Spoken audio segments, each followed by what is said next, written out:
እሺ ተመልካቾች እንዴት ናችሁ? ብሔራዊ ባንክ እንደ ነጋዴ አክት የሚያደርገውን ነገር እንዲተው አይኤምኤፍ አሳስቧል።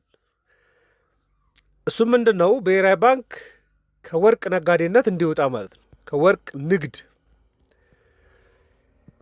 አይኤምኤፍ አምስተኛ ዙር የማክሮ ኢኮኖሚ ግምገማ አድርጎ ሪፖርት ማውጣቱን ታውቃላችሁ። እና አንዱ ከሚያሳስበው ነገር መካከል ብሔራዊ ባንክ ወርቅን እየገዛ ከሚሸጥበት የንግድ ስርዓት እንዲወጣ ያሳስባል።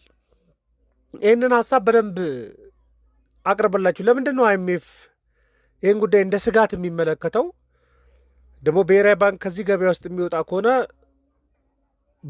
በአዎንታ የሚታዩ ለውጦች ምን ሊሆኑ ይችላሉ? በአሉታም ደግሞ ያሉ ጉዳዮች አሉ እና አሁንም ብሔራዊ ባንክ ምን እያደረገ እንደሆነ ሀሳብ ልሰጣችሁ ፈልጌያለሁ። እንኳን ደስ አላችሁ። ከዚህ ቀደም ከኛ ቤት የገዛችሁን ውድ ደንበኞቻችን የቤታችሁን ቁልፍ ልንሰጣችሁ 6 ወራት ብቻ ቀርተውናል። አሁን ላይ 95% የግንባታ ፕሮግረስ ላይ ደርሰን የፊኒሺንግ ስራ እየሰራን እንገኛለን። አሁን ደግሞ ግንባታቸው 50% እና ፋውንዴሽን ላይ የሚገኙ ቤቶች ላይ 30% ልዩ ቅናሽ አድርገናል። ከስቱዲዮ እስከ ባለ 4 መኝታ አፓርትመንቶችና የንግድ ሱቆችን ጨምሮ በ10% ቅድመ ክፍያና 60% የባንክ ብድር አመቻችተን እየጠበቅኖት ነው። ይፍጠኑ። በ091778 1697 ላይ ይደውሉልን። እንግዲህ አሁን ብሔራዊ ባንክ ላለፉት ዓመታት በተለይ ከማክሮ ኢኮኖሚ የመጨረሻው ሪፎርም በኋላ ከ2024 መጨረሻ በኋላ ከወርቅ አምራቾች ወርቅ በብቸኝነት እየገዛ ወደ ውጭ የሚልከው እሱ ነው። በቃ ትንንሽም ወርቅ አምራቾችም አሉ፣ አነስተኛ አምራቾችም አሉ፣ ደግሞ ትልልቅ ካምፓኒዎችም አሉ ወርቅ ኢትዮጵያ ውስጥ የሚያመርቱ ማለት ነው አንዳንድ ክልሎች ውስጥ። ስለዚህ ያመጡ ለብሔራዊ ባንክ ያስረክባሉ፣ ብሔራዊ ባንክ ይገዛቸዋል። ከዛ ደግሞ የውጭ ገበያ ላይ ደግሞ ወስዶ ይሸጣል። ይህንንም በማድረጉ የወርቅ ኤክስፖርቱ በጣም እንዳደገለት ሪፖርት ሲቀርብ ነበር። አመታዊ የውጭ ምንዛሬ ግኝቱ በጣም እያደገ ከመጣበት ምክንያት መካከል አንዱ የወርቅ ኤክስፖርት ነው። እሱ ብቻ ሳይሆን የውጭ ምንዛሬ ሪዘርቬ አድጎልኛል እያለ ነው። በአይኤምኤፍ ሪፖርት እንኳን አሁን እጁ ላይ ያለው የውጭ ምንዛሬ ክምችቱ ለኢትዮጵያ መሰረታዊ ኢምፖርት ከቨር የሚያደርገው ከ2 ወር ከግማሽ በላይ መድረሱን ሪፖርቱ ያሳያል። ስለዚህ የውጭ ምንዛሬ ሪዘርቭ ባልታየ መልኩ 5 እጥፍ አድጎልኛል ከሚልበት ምክንያት መካከል አንዱ ወርቅ ኤክስፖርት ላይ ያለው ነው። ይህንን የወሰነባቸው መሰረታዊ ምክንያቶች አሉ። አንደኛው በፊት ወርቅ በኮንትሮባንድ ነበር የሚወጣው። ይመረታል፣ በድንበር በኩል ይወጣና ዓለም አቀፍ ገበያ ላይ ይሸጣል። ስለዚህ ወርቅ አምራቾች የውጭ ምንዛሬ ያገኛሉ በድንበር እያስወጡ ማለት ነው። ግን ብሔራዊ ባንክ ምን አደረገ? ሪፎርም ሲያደርግ ከዓለም አቀፉ ዋጋ ከፍ አድርጎ ፕሪሚየም እየከፈለ መግዛት ጀመረ። ለምን ዱባይ ድረስ ወስዳችሁ ትሸጣላችሁ? ለምን ድንበር አካባቢ ላይ ወስዳችሁ ትሸጣላችሁ? ስለዚህ ዓለም አቀፍ ከሚሸጥበት አንዳንዴ እስከ 15% ድረስ ከፍ አድርጌ ከፍላችኋለሁ ማለት ነው። ለምሳሌ 1 ግራም ወርቅ $135 ከሆነ በ15% ከፍ አድርጎ በዕለቱ ምንዛሬ መግዛት ማለት ነው። ይሄን ያደርግ ነበር። እንግዲህ ከአነስተኛ ወርቅ አምራቾች ብሔራዊ ባንክ የሚገዛው ዕለታዊ ምንዛሬው መሰረት በማድረግ ነው። ዛሬ አንድ የአሜሪካ ዶላር 161 ብር ከሆነ እና 1 ግራም ወርቅ በዓለም አቀፉ ገበያ ላይ $135 ቢሆን $135 ሲባዛ በ161 ብር አድርጎ እንደ መግዛት ማለት። ነገ 162 ብር ከገባ ነገ ደግሞ በ162 ብር መሸጥ ማለት ነው። ለትልልቆቹ ነጋዴዎች፣ ኩባንያዎች ምናምን ግን ለማበረታታት እስከ 50% የሚሆኑ የወርቅ የውጭ ምንዛሬ ኤክስፖርትም በእነሱ አካውንት ላይ የሆኑ ማበረታቻዎች ይኖራሉ። ግን መሰረታዊ አሰራሩ እንደዛ ነው። ይሄ እርምጃ የብሔራዊ ባንክ ሪፖርት ላይ የነበረው ምንድን ነው? ሪዘርቭን በጣም ቢያሳድግለትም ግን 2024 እና 2025 ላይ የ57.2 ቢሊዮን ብር ክስረት እንደፈጠረበት ሲቀርብ ነበር። ወርቁ በኮንትሮባንድ እንዳይሄድበት መጠበቅ ችሏል። ነገር ግን ክስረት ሆኗል። ከፍተኛ ወጪ አውጥቶ ወደ 57.2 ቢሊዮን ብር የሚያክል ማለት ነው። አስቡት። በመርህ ደረጃ ብሔራዊ ባንኮች ያለባቸው ስራ የገንዘብ ፖሊሲን ማውጣትና እሱን መቆጣጠር ነው እንጂ የገበያ ተዋና አይደሉም፣ ወይ ደግሞ መሆን የለባቸውም። ወርቅ እየገዛ ወርቅ መሸጥ ምናምን እንደዛ አይደለም። የብሔራዊ ባንክ ዋና ስራ የገንዘብ ህትመትን መቆጣጠር፣ የገንዘብ አቅርቦትን መቆጣጠር፣ የወለድ ሁኔታዎችን መቆጣጠር፣ የዋጋ ንረት እንዲቀንስ የማድረግ ጉዳይ ነው እና የፋይናንሻል ሴክተሮችን የመቆጣጠር ስራ ነው የሚሆነው። ከመርሁ ነው የሚነሳው ማለት ነው። እና የአይኤምኤፍ ስጋት ታዲያ ምንድን ነው ካላችሁ፣ እንደውም የብድር ቅድመ ሁኔታማ አድርጎ እያስገደደበት ነው ይህን ጉዳይ። ለምሳሌ ብድር እንድታገኝ የምትፈልግ ከሆነ ይሄን አሟሉ እንደሚለው አሁንም ከወርቅ ገበያው ላይ መውጣት አለብህ የሚለውን የጊዜ ገደብም አለው። አይ ቲንክ እስከ ዲሴምበር 2026 ይመስለኛል።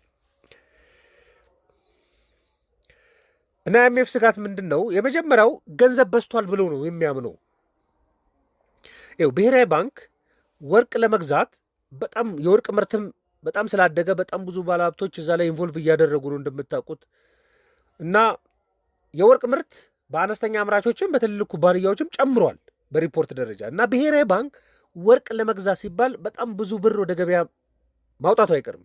በቃ መከፈል አለበት ወርቅ ለሚያቀርቡት። ይሄ በሙሉ ብሔራዊ ባንክ ካለው ሪዘርቭ ላይ ብቻ ነው ብሎ መገመትም አይቻልም። አንዳንዴ የገንዘብ አቅርቦት ከፍ እንዲል ከሚተመነው በላይ ፕሪንት ሊያደርግ እንደሚችልም ማሰብ አለባችሁ። ስለዚህ አዲስ ብር ወደ ገበያ የመግባት እድሉም ከፍ እያለ ሊመጣ ይችላል። ለዚህ ነው አሁን ሪፖርቶች ላይ ከተመለከታችሁ የገንዘብ ስርጭቱ በጣም አድጓል። የብሔራዊ ባንክ ሪፖርት ላይ ይሄ ቤዝመኒ የሚባለው ማለት ነው በ75 በ71 ነው እስከ 71% ጨምሯል። ይሄ ቤዝመኒ የሚባለው ስለዚህ ብዙ ገንዘብ ወደ ገበያ እየተለቀቀ ነው ማለት ነው። ሪፖርቱ የሚያሳየው እሱን ነው። የመጀመሪያው ስጋት እሱ ነው። ወርቅ ለመግዛት በሚል ሰበብ ከፍተኛ ገንዘብ ወደ ገበያ ኢንጀክት ይደረጋል። እሱ ደግሞ ምን ያመጣል ማለት ነው? የዋጋ ንረትን ከፍ ሊያደርገው ይችላል። ይችንም ለማጣጣም እንደሆነ አስባለሁ። ብሔራዊ ባንክ ጥብቅ የገንዘብ ፖሊሲ ላይ በጣም ያስ አድርጎ ያለው በዚህ የሚመጣውን ችግር ለመቋቋም ከሞከር ነው የብድር ካፑን ምናምን የሚይዘው። ግን ይሄ ከፍተኛ ገንዘብ ወደ ገበያው ሲገባ ዋጋ ንረትን ከፍ ያደርጋል ብሎ ያምናል። ገንዘብ ደግሞ ዋጋ ንረት እንዲባባስ ዋነኛው ነዳጅ ነው። በቃ ነዳጁ ነው የሚያገለግለው፣ እሱ ነው የሚያቀጣጥለው። የአይኤምኤፍ ስጋት የሚመነጨው ከዛ ነው። ደግሞ የገንዘብ ፖሊሲውንም ደግሞ ያሰናከለ ነው ይህ እንቅስቃሴ። ልብ ብላችሁ ከተመለከታችሁት ለምን ብሔራዊ ባንክ የኢትዮጵያን ኢኮኖሚ በወለድ ተኮር የሚባለው የገንዘብ ፖሊሲ መምራት ይፈልጋል። በኢንተረስት ሬት ማለት ነው።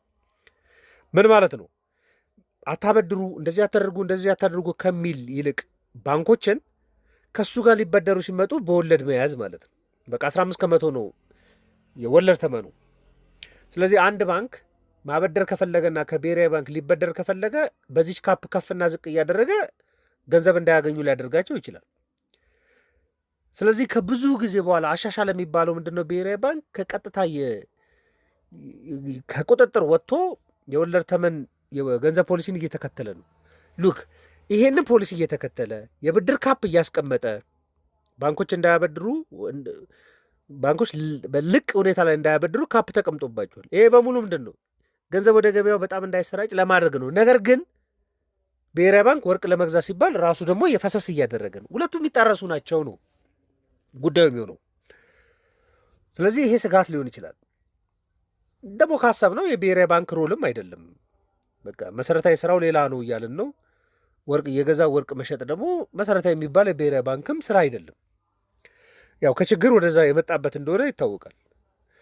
ግን በቃ ወደ ነፃ ገበያ ስርዓት መምጣት ካለበት እሱንም ማጠቃለል አለበት ነው ጉዳዩ። ከወጣ በአሉታና በአዎንታ የሚመጡ ጉዳዮች አሉ። ከወጣ የገንዘብ ፖሊሲ የገንዘብ ፈሰሱ ሊቀንስ ይችላል። አሁን ወርቅ ለመግዛት እያለ ብሔራዊ ባንክ ያወጣው የነበረው ሊቀንስ ይችላል። ኢቭን ከማርጅኑ ከፍ ብሎ ከተቀመጠው የፕሪንት ፍቃድ ውጭ ከፍ እያደረገ ፕሪንት ያደርግ ከነበረም ደግሞ እሱን እንዲቀንስ ሊያደርገው ይችላል። እሱ ዋጋ ንረትን ማኔጅ እንዲያደርግ እድል ሊሰጠው ይችላል። በፖዘቲቭ የሚታየው እሱ ነው።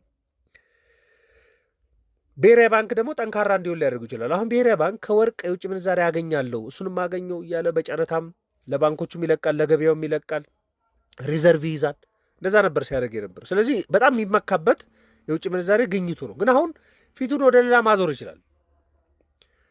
በቃ ወደ ፍሎቲንግ ከመጣ በኋላ በአንዳንድ ሪፎርሞች የውጭ ቀጥተኛ ኢንቨስትመንቱን የሚያሳድግ ከሆነ አሁን እንኳን ከጠቅላላ ሀገራዊ ምርት የሚኖረው ድርሻ ወደ 2.9 በመቶ ያክላል እያለ ነው IMF።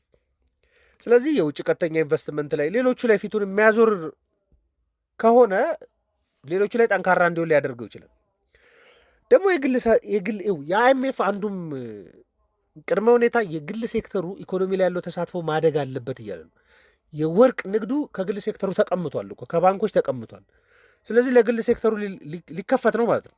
የግል ዘርፉም እንደውም ባንኮችም በገበያ ላይ ተሳትፎ ያደርጋሉ፣ እንዲነቃቁ ሊያደርግ ይችላል። ግን ስጋትም ደግሞ አለው። ይሄ አንዳንድ ሀገራት ላይም የታየ ነው ይሄ ስጋት። ልክ ወርቅ ብሔራዊ ባንክ ከፍ ያለ ዋጋ እየሰጠ ይገዛቸው የነበሩትን እንደውም አንዳንድ የሚባለው ምንድን ነው ዓለም አቀፍ ገበያ ላይ እየተገዛ አንዳንዴ ዞሮ ለብሔራዊ ባንክ ይመጣለታል የሚባልም ሀሳቦች ይነገሩ ነበር።